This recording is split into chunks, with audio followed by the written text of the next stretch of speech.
বর্তমান প্রেক্ষাপটের যেই বিষয়টি নিয়ে আমাদের বাংলাদেশ সহ সারা বিশ্বের মধ্যে একটি বিবাদ আরম্ভ হয়েছে। মুসলমান দুটি ভাগে বিভক্ত হয়ে গেছে। দাওয়াতে তাবলীগ দুটি ভাগে বিভক্ত হয় নাই, দাওয়াতে তাবলীগ এক ভাগেই রয়েছে। দাওয়াতে তাবলীগের পক্ষ থেকে এক শ্রেণীর মানুষগুলো তারা বিচ্ছিন্ন হয়ে গেছে, আলাদা হয়ে গেছে। তাবলীগ দ্বিখণ্ডিত হয় নাই। তাবলীগ সহি উসুলের উপরে ঠিক আছে।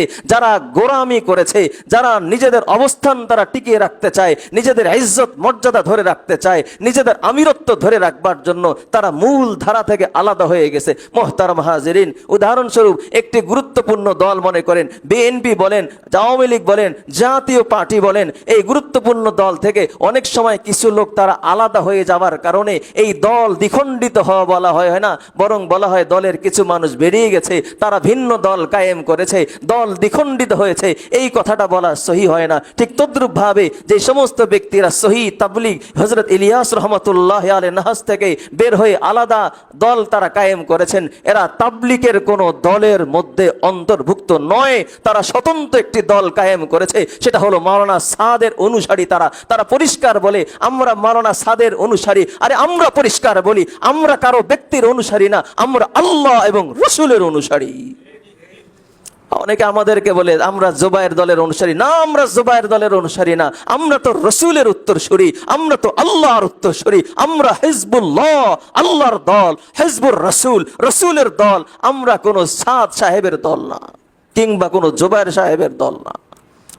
মুহতারাম হাজিরিন, এই সমস্যাটা কোথায়, কেন সমস্যা? এই মূল কারণ হলো এইখানে হুব্বে যা, নিজের আত্মমর্যাদা টিকে রাখার জন্য, নিজের সম্মানকে ঠিক রাখবার জন্য আজকে এত রকমের ফিতনা আরম্ভ হয়ে গেছে। সারা বিশ্বের মানুষ এক কথা যে মাওলানা সাদ আপনি আমিরত্ব ছেড়ে দেন, আপনি দাওয়াতে তাবলীগের মধ্যে আমির হইতে চাচ্ছেন, আমিরত্ব আপনি ছেড়ে দেন। আমিরত্ব ছেড়ে দেওয়ার সাথে সাথে পুরা বিশ্ব ঠান্ডা হয়ে যাবে, কোনো ইশকাল থাকবে না, কোনো ঝগড়া বিবাদ চলবে না, রক্তপাত ঘটবে না। কিন্তু তার একটাই কথা, না সারা দুনিয়ার মানুষ ঝগড়া বিবাদ করে দাওয়াতে তাবলীগ হাজার টুকরা হয়ে যায়, কোনো আফসোস নাই, আমার আমিরত্ব বজায় রাখতে হবে। তার মধ্যে অতীতের জালেম শাসকদের মধ্যে কোনো পার্থক্য নাই। অতীতের জালেম শাসকরা যেমন চেয়েছিল আমার ক্ষমতা আমাকে টিকায় রাখতে হবে, প্রয়োজনে যদি এক সাগর রক্ত বয়ে যায়, প্রয়োজনে বাংলার জমিনের প্রত্যেকটা মানুষ মৃত্যুবরণ করে, তারপরও কোনো আফসোস নাই, কোনো আফসোস নাই, কোনো হতাশা নাই, কোনো দুঃখ নাই, কোনো পেরেশানি নাই, এরপরও ক্ষমতায় টিকে থাকতে হবে। ঠিক তদ্রুপ ভাবেও সাদ সাহেবের নীতি হলো এটাই, সারা দুনিয়ার তাবলীগ দ্বিখণ্ডিত হোক আর হাজারো খণ্ড হোক, সারা দুনিয়ার মুসলমানদের মধ্যে মারামারি আরম্ভ হোক, কোনো অসুবিধা নেই, আমার আমিরত্ব বজায় রাখতে হবে। মুহতারাম হাজিরিন, দাওয়াতে তাবলীগের মধ্যে কোনো আমিরত্ব চলে না। দাওয়াতে তাবলীগের মধ্যে কোনো আমিরত্ব চলে না। দাওয়াতে তাবলীগের মধ্যে আজকে আমির হতে পারে, কালকে আমির নাও থাকতে পারে। মশওয়ারা সাপেক্ষে কোনো একজন ব্যক্তিকে 20 জনের মধ্যে আজকে আমির তাকে বানানো হয়, আগামীকাল সে আমির নাও থাকতে পারে। যারা তাবলীগে গিয়েছে তারা এই উসুল আমরা দেখেছি, মশওয়ারা সাপেক্ষে যাকে বানানো হবে সে আজকে হবে, হয়তো কালকে মশওয়ারা সাপেক্ষে আরেকজনকে বানানো হলো, তাকে মানতে হবে। সে বলতে পারবে না গতকাল আমি ছিলাম আজকেও থাকবো, এটা যে বলবে সে ঘাউরা, সে দিন থেকে বহির্ভূত, সে সঠিক দাওয়াতে তাবলীগের অনুসারী না। ঠিক তদ্রুপ ভাবে মাওলানা সাদ সাময়িক যদি কখনো দাওয়াতে তাবলীগের আমির থেকেও থাকেন, কারণবশত তাকে দাওয়াতে তাবলীগের জিম্মাদারি থেকে তাকে অব্যাহতি দেওয়া হয়েছে, মশওয়ারা সাপেক্ষে অন্যদেরকে বানানোর পরেও যদি উনি দাবি করেন, তাহলে এটাও একই অবস্থা হয়ে দাঁড়ালো। এই ফিতনার মূল কারণ হলো হুব্বে যা। এই জন্য দিন থেকে তারা দূরে, সঠিক দিন থেকে, নবী আলাইহিস সালাতু ওয়াস সালামের তর্জ তরিকা থেকে তারা দূরে। আজকে যদি তিনি আত্মসমর্পণ করেন, তিনি সমস্ত বিষয়গুলো যা বলেছেন উম্মতের মধ্যে ফিতনা সৃষ্টি করবার লক্ষ্যে, এগুলো থেকে যদি তিনি রুজু করেন, তাহলে সঙ্গে সঙ্গে সারা দুনিয়া ঠান্ডা হয়ে যাবে। মুহতারাম হাজিরিন, আপনারা অনেকেই বলে থাকেন কেন এত বৈষম্য? অনেকে মনে করেন তাদের বক্তব্যগুলো শোনার পরে তারা আপনারা মনে করেন আসলেই তো বৈষম্যর শিকার। ইজতেমা আপনারা গত বছর আগে করেছেন, এই বছর তারা আগে করবে, এটাই হলো স্বাভাবিক। আপনারা কাকরাইল মসজিদে 4 সপ্তাহ থাকেন, তারা 2 সপ্তাহ থাকে, তারা দাবি করছে এই বছর আগে ইজতেমা করবে, সাদ সাহেবকে তারা নিয়ে আসবে। অনুরূপভাবে কাকরাইলের মধ্যে নয়, সারা দেশের মধ্যে তারা সমান ভাগ চায়, তারা নাকি বৈষম্যর শিকার। মুহতারাম হাজিরিন, 2 জন যোগ্য মানুষ যদি একই যোগ্যতার অধিকারী হয়, একজনকে প্রাধান্য দেওয়া হয়, আরেকজনকে কম দেওয়া হয়, তাহলে সেটা হলো বৈষম্যের শিকার। আর যদি এরকম হয় একজন লোক যোগ্যতার বলে তাকে পদ দেওয়া হয়েছে, আরেকজন হলো অযোগ্যতার কারণে তাকে পদ থেকে তাকে নামিয়ে দেওয়া হয়েছে, এখানে কিন্তু বৈষম্যের শিকার হয় না। বৈষম্যর শিকার হওয়ার জন্য শর্ত হলো তাকেও সমান মর্যাদা, সমান যোগ্যতায় অধিকারী হইতে হবে। মুহতারাম হাজিরিন, এখানে যেটা গুরুত্বপূর্ণ বিষয় সেটা হলো দাওয়াতে তাবলীগের যে দুটি দল বলা হয়, এই দুটি দলের সংখ্যার দিক দিয়ে তারা সমান নয়। কারণ যারা সহি উসুলের উপরে যারা চলেন তাদের শতকরা সংখ্যা হলো 85 জন, আর তাদের সংখ্যা হলো শতকরা 15 থেকে 12 জন। তাহলে একদিকের যদি সংখ্যা শতকরা 85 থেকে 87, 88 হয়, তাহলে তারাও যেই পরিমাণ ভাগ পাবে, আরেকজন শতকরা 12 থেকে 15 হওয়ার কারণে সেই পরিমাণ তারা ভাগ পায় না। 2 নম্বর কথা হলো ইজতেমাকে যদি কি করা হয়, তাদেরকে আগে দেওয়া হয়, আমাদেরকে যদি পরে দেওয়া হয়, সমস্যা যেটা দাঁড়াবে সেটা হলো তাদের লোক সংখ্যা হলো কম থাকার কারণে স্বল্প জায়গার প্রয়োজন তাদের দেখা দেয়, তারা স্বল্প জায়গা প্রস্তুত করে তারা ইজতেমা শেষ করে ফেলবে। ইজতেমাটা শেষ হয়ে যাবার পরে বাকি বিশাল যে একটা সমুদ্র রয়েছে, এই সমুদ্রটা অগোছালো রয়ে যাবে, অসম্পূর্ণ থেকে যাওয়ার কারণে এই স্বল্প কয়েকদিনে পরবর্তী লোকেরা এসে সেটা সমাধান করে ইজতেমা করা সম্ভব নয়, অসম্ভবে পরিণত হয়ে দাঁড়াবে। মুহতারাম হাজিরিন, এখন কথা হলো সাদ সাহেবকে তাদের আনতেই কেন হবে? সাদ সাহেব তো পরিষ্কার ভ্রান্ত, সাদ সাহেব পরিষ্কার ভ্রান্ত, উনি ইসলামের মধ্যে অন্তর্ভুক্ত নাই, উনি বর্তমান ইমানদার মুমিন কিনা এর মধ্যে সন্দেহ রয়েছে। কেন? তার অন্যতম কারণ হলো উনি আম্বিয়া কেরামদের সমালোচনা করেছেন, হযরতে মূসা আলাইহিস সালাতু ওয়াস সালামের সমালোচনা করেছেন, আমাদের নবী সাল্লাল্লাহু আলাইহি ওয়াসাল্লাম যে মুহাম্মদ আরবীর পাক চরিত্র সম্পর্কে আল্লাহ সার্টিফিকেট দিয়েছেন, যে মুহাম্মদ আরবীর চরিত্র সর্বোত্তম চরিত্র, আখলাক হাসানা যার, ওই মুহাম্মদ আরবীর চরিত্র নিয়ে তিনি কথা বলেছেন, রাসূলকেও সমালোচনার অন্তর্ভুক্ত করেছেন, আম্বিয়া কেরামের সমালোচনা, সাহাবায়ে কেরামের সমালোচনা করে দিনকে ইনি নানান রকমের একটা বিভ্রান্তির শিকার তিনি বানিয়ে ফেলেছেন। অথচ সমস্ত আম্বিয়া কেরাম মাসুম, নিষ্পাপ, নবীদের কোনো গুনাহ নাই, গুনাহ থেকে নবীরা ঊর্ধ্বে। অথচ তিনি বলেন হযরতে মূসা আলাইহিস সালাতু ওয়াস সালাম তিনি তুর পাহাড়ে গিয়ে 40 দিন থাকার কারণে উম্মত গোমরা হয়ে গেছে। উনি মূসা আলাইহিস সালামের প্রতি আঙ্গুল তুলে বলেন, মূসা যদি উম্মত থেকে বিচ্যুত না হইতো, উম্মত থেকে যদি পাহাড়ে না যাইতো, উম্মত গোমরা হইতো না। মুহতারাম হাজিরিন, আমি আপনাদের কাছে জানতে চাই, মূসা আলাইহিস সালাম যে তুর পর্বতে গিয়েছিলেন আল্লাহর হুকুমে গিয়েছেন না নিজের মনের খাহেশাত মিটার জন্য গিয়েছিলেন? মূসা আলাইহিস সালাম তুর পাহাড়ে গিয়েছেন, আল্লাহ আহ্বান করেছেন কিতাব নাজিল করবেন তার উপরে, এই জন্য আল্লাহ তাকে ডেকে নিয়ে গেছেন। তাহলে মূসার যাওয়া আল্লাহর হুকুমে, মূসা আলাইহিস সালামের 40 দিন থাকা আল্লাহর হুকুমে, আল্লাহ পাক রব্বুল আলামিনের ইচ্ছায় এই বিভক্তি ইত্যাদি হয়েছে। এখানে মূসা আলাইহিস সালামকে সমালোচিত করার কোনো সুযোগ নাই। মুহতারাম হাজিরিন, আজীব আজীব মাসআলা তিনি আমাদের উম্মতের সামনে ব্যক্ত করছেন। যেমন উদাহরণস্বরূপ উনি আমাদেরকে ব্যক্ত করছেন উম্মতের মধ্যে বিভক্তি সৃষ্টি করার জন্য যে আপনারা অ্যান্ড্রয়েড ফোন সেট ইউজ করেন, এই ফোনে নাকি কোরআন শরীফ তেলাওয়াত করা, ফোনের স্ক্রিনে কোরআন শরীফ তেলাওয়াত করা নাকি পেশাবের পাত্রের মধ্যে পানি খাওয়া। নাউজুবিল্লাহ। উনি আরো বলছেন এই অ্যান্ড্রয়েড ফোন যদি আপনার পকেটে থাকে তাহলে আপনার নামাজ হবে না। তাহলে আমি আপনাদেরকে বলতে চাই যে সমস্ত সাদিয়ানি ভাই রয়েছে তারা কি সকলে অ্যান্ড্রয়েড ফোন তরক করেছেন না? তাদের মধ্যে হাজারো ব্যক্তি এমন রয়েছে যারা অ্যান্ড্রয়েড ফোন এখনো ব্যবহার করতেছেন। যদি আপনার পীরকে, আপনার নেতাকে আপনি এতই মেনে থাকেন, খোদার মতন মেনে থাকেন, তাহলে আপনি এরপর অ্যান্ড্রয়েড সেট কেন ব্যবহার করেন? শুধু তাই নয়, ওনার বক্তব্য হলো, ওনার আপত্তিকর বক্তব্য হলো আমরা ইমাম খতিব যে ইমামতি করিয়ে, যেই মাদ্রাসায় পড়িয়ে যেই বেতন আমরা গ্রহণ করি, আমাদের বেতন নাকি এতটাই নাপাক, তার থেকে নাকি পবিত্র হলো একজন বেশ্যা নারী দেহ ব্যবসা করার পরে যেই পয়সা কামায়, ওই পয়সা নাকি আত্মা তার থেকে বেশি উত্তম। বেশ্যা নারী নাকি জান্নাতে আগে যাবে একজন আলেম যে বেতন নিয়ে নামাজ পড়ে। নাউজুবিল্লাহ। মুহতারাম হাজিরিন, আমি আপনাদেরকে জিজ্ঞাসা করতে চাই, এই নূরপুর মসজিদে যদি বেতনভুক্ত ছাড়া কোন ইমাম রাখা হয়, 5 ওয়াক্ত জিম্মাদারির সাথে কোনোদিন ওই ইমামকে আপনি পাবেন? কোনোদিন পাবেন? কোনোদিন পাবেন না। কোন তালিমি দর্শের মধ্যে যদি বেতনভুক্ত না হয় তাহলে কি পাবেন না? নিয়মতান্ত্রিক তাকে পাবেন না। তখন তিনি যাবেন একদিন ধান চাষ করতে, একদিন পাট চাষ করতে, একদিন দোকান সামলাইতে, বিভিন্ন ব্যস্ততার কারণে এমন অনেক সময় হবে যে কোনোদিন নামাজ পড়ানোর মতো লোকের ইন্তজাম হবে না। মুহতারাম হাজিরিন, এই কারণে এখন অনেকে বলতে পারেন যে আল্লাহ পাক রব্বুল আলামিন তো কোরআনে পরিষ্কার বলেছেন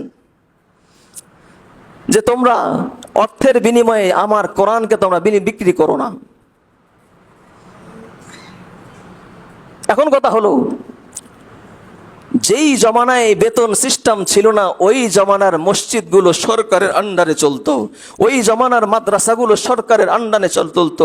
এই জন্য তৎকালীন সরকার, ইসলামী সরকার তার পক্ষ থেকে ভাতা নিযুক্ত করতেন, তার পক্ষ থেকে ভাতা প্রাপ্ত হয়ে তারা সঠিক সুন্দরভাবে দিন খেদমত আঞ্জাম দিতেন। যেহেতু আমাদের দেশ এখন ইসলামিক দেশ না হওয়ার কারণে, আমরা ওইভাবে ওই সুযোগ সুবিধা না পাওয়ার কারণে এই বেতন আমাদেরকে গ্রহণ করতে হয়। আর মোহতারাম হাজিরিন, একজন মুসলমান, একজন ইমাম, তাকে যেই পরিমাণ বর্তমান প্রেক্ষাপটে বেতন দেওয়া হয় সেটা খুবই ন্যূনতম, খুবই সামান্যতম, খুব আহামরি কোনো বেতন না। যেই বেতনের কারণে তিনি তার জিন্দেগি পরিচালনা করার পরে বাড়ি গাড়ি অনেক কিছু করার স্বপ্ন তিনি দেখতে পারেন না। তাহলে এই সামান্য পরিমাণ বেতন যারা দেয়, যারা নেয়, যারা দিচ্ছে তারাও খেদমতের নিয়তে দিচ্ছে, যারা নিচ্ছে তারাও খেদমতের নিয়তে দিচ্ছে, যারা দিচ্ছে তারাও জানে আমরা পর্যাপ্ত দিতে পারতেছি না, আরো বেশি দেওয়া দরকার ছিল। তাদের মধ্যে খেদমতের মানসা, যারা নেয় তারাও খেদমতের মানসা, খেদমত এরাদায় এই বিষয়টা আঞ্জাম দিচ্ছে।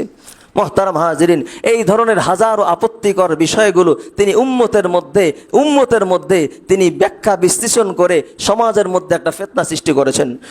শুধু তাই নয়, তার পরিষ্কার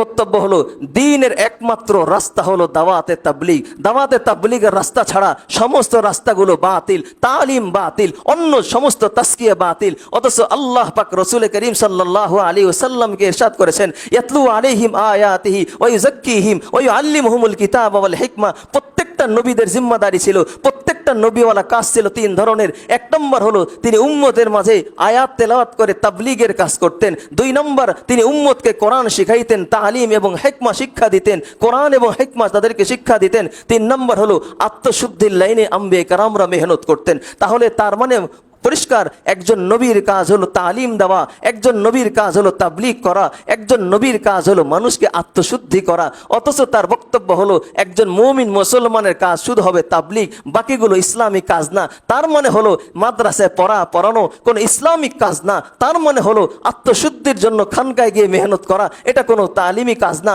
এটা কোনো দ্বীনি কাজ না, বরং এগুলো সব গুমরা বাতিল। এই জন্যই তো তারা মাদ্রাসা বিরোধী, তারা মাদ্রাসা পছন্দ করে না। আলেম ওলামা যেখানে সারা দেশের ওলামায়ে কেরাম এক প্ল্যাটফর্মে এসে সরওয়ার্দী উদ্যানে একত্রিত হলেন, জমায়েত হলেন, ওলামায়ে কেরামকে তারা হুমকি দেয়, ওলামায়ে কেরামকে তারা চ্যালেঞ্জ ছুড়ে মারে। একটা পরিষ্কার কথা মনে করতে হবে, কোনো এক বিষয়ের উপরে কিয়ামত আগ পর্যন্ত যদি সমস্ত জমহুর, অধিকাংশ ওলামায়ে কেরাম কোনো বিষয় একমত হয়, পরিষ্কার মনে করতে হবে ওটা হক। এর পরেও যদি সেটাকে কেউ বাতিল মনে করে তাহলে সে বেঈমান, গোমরা, পথভ্রষ্ট।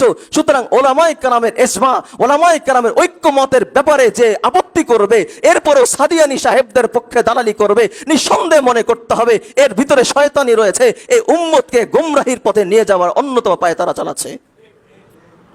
আরে শয়তান তো মাঝে মাঝে ফেরেশতারও বেশ ধরে কি ধরে না।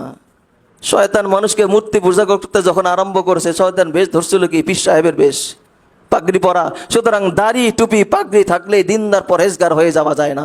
মুহতারাম হাজিরিন, একজন আলেম হলেন ওয়ারাসাতুল আম্বিয়া, নবীদের উত্তরসূরি। সুতরাং নবীকে যেমন ইজ্জত এবং সম্মান করতে হবে, একজন নায়েবের রসুলকেও সেইভাবে সম্মান করতে হবে। এই নায়েবের রসুলকে তারা টঙ্গীর ময়দানে রক্তাক্ত করেছিল, সেখানে তারা ক্ষান্ত হয় নাই। তারা বুক ফুলে তারা বলতে চায়, যে কোনো মূল্যে হোক, হত্যা করে হোক, রক্তপাত করে হোক, যে কোনো মূল্যে হোক, সাদকে আনতেই হবে। আমাদের কথা হলো, যে কোনো মূল্যে রক্তপাত করে সাদ সাহেবকে কেন আনতে হবে? তিনি কি খোদা, না তিনি রসুল, না তিনি দ্বীনের অন্যতম দায়ী? তাকে ছাড়া ইস্তেমার কার্যক্রম বন্ধ হয়ে যাবে কেন? যেখানে তাকে আনতে গেলে সারা দেশ রক্তে রঞ্জিত হয়ে যাবে, এরপর তাকে কেন আনতে হবে? মুহতারাম হাজিরিন, সুতরাং আপনাদের কাছে সবিনয় গুজারিশ হলো, এই বর্তমান বিভক্তিকে কেন্দ্র করে অনেকেই বলেন ওলামায়ে কেরামের সমালোচনা করছেন। কেন ওলামায়ে কেরাম তাদের উপরে অটল? ওলামায়ে কেরাম অটল এই জন্য তারা তাবলীগের কেউ না, তারা ভ্রান্ত, তারা বাতিল। সুতরাং বাতিল কখনো তাবলীগের নামে কোনো কাজ করতে পারে না, কোনোদিন করতে পারে নাই। শরীয়তের দৃষ্টিকোণ থেকে কিয়ামত পর্যন্ত তারা করতে পারে না। এই জন্য যদি ওলামায়ে কেরাম তাদেরকে সহযোগিতা করে, তাদেরকে সাপোর্ট করা মানে হলো তারাও একটা ধর্মীয় দল, কিন্তু কশ্চিনকালেও তারা ধর্মীয় দল নয়। তারা তাবলীগের নামে ভ্রান্ত একটি মতবাদ সমাজের মধ্যে সৃষ্টি করে। মাওলানা সাদ কান্দলবি, ওই সাদ কান্দলবির আদর্শ, তার চিন্তা চেতনা, তার পূজা করবার জন্য উম্মতের মধ্যে একটা বিভিন্ন গভীর নীল নকশা তারা আঁকছে। গভীর সূত্রে আমরা জানতে পেরেছি মাওলানা সাদ সাহেব সাধারণ কোনো ব্যক্তি নয়, তার সাথে বর্তমান ভারতের প্রেসিডেন্ট মোদি সাহেবের ঘনিষ্ঠতার সম্পর্ক রয়েছে। শুধু তাই নয়, বিগত সরকারের আমলে ভারত থেকে সময় সময় দফায় দফায় ফোনে এসে বাংলাদেশের প্রশাসনকে সতর্ক করা হতো তাদেরকে সুযোগ সুবিধা দেওয়ার জন্য। আমার প্রশ্ন হলো, একজন দ্বীনের দায়ীর সাথে মোদি সাহেবের সুসম্পর্কর কারণটা কোথায়? কারণটা কোথায়? যে কোনো মূল্যে তাদেরকে প্রশাসন কেন সহযোগিতা করবে? এর মূল কারণ হলো তারা আসলে মুসলমানদের থেকে সৃষ্ট কোনো দল নয়, তারা আসলে ইহুদিদের পক্ষ থেকে সৃষ্ট একটা দল। ইহুদিরা যেমন মুসলমানের লেবাস ধারণ করে, আরে নবী আলাইহিসসালাতু ওয়াসসালামের সময়কালে যদি ইহুদিরা মসজিদের ইমাম হতে পারে, মসজিদের খতিব হতে পারে, বিভিন্ন দায়ী হয়ে মুসলমানদেরকে ধ্বংস করতে পারে, সালাউদ্দিন আইয়ুবীর জমানায় হাজার হাজার ইহুদি আলেম মুসলমানদেরকে ঢুকে মুসলমানদেরকে জিহাদ থেকে বিরত রাখবার জন্য তারা ফিতনা সৃষ্টি করে গিয়েছিল।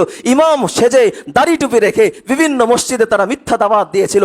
এমনকি বর্তমান বাংলাদেশেও সময় সময় বিভিন্ন জায়গায় ধরা পড়েছে খ্রিস্টানদের পক্ষ থেকে আলেম, তিনি খ্রিস্টানদের পক্ষ থেকে এজেন্ট হয়ে মসজিদের ইমাম সেজে মুসল্লিদেরকে ধোকার পায়তারা তারা চালাচ্ছে। মোহতারাম হাজিরি, তাহলে তারা মুসলমানদের লেবাস ধারণ করে ধোকা দিতে পারবে না, তার কি গ্যারান্টি আছে? মোহতারাম হাজিরিন, এই জন্য দ্বীনের পথে বাধার বড় একটি অন্যতম কারণ হলো তাদের হুব্বে যা, সম্মান তারা চায়, যে কোনো মূল্যে তাদের আমিরত্ব লাগবে। এই জন্য এত ইখতিলাফ, এত বিবাদ।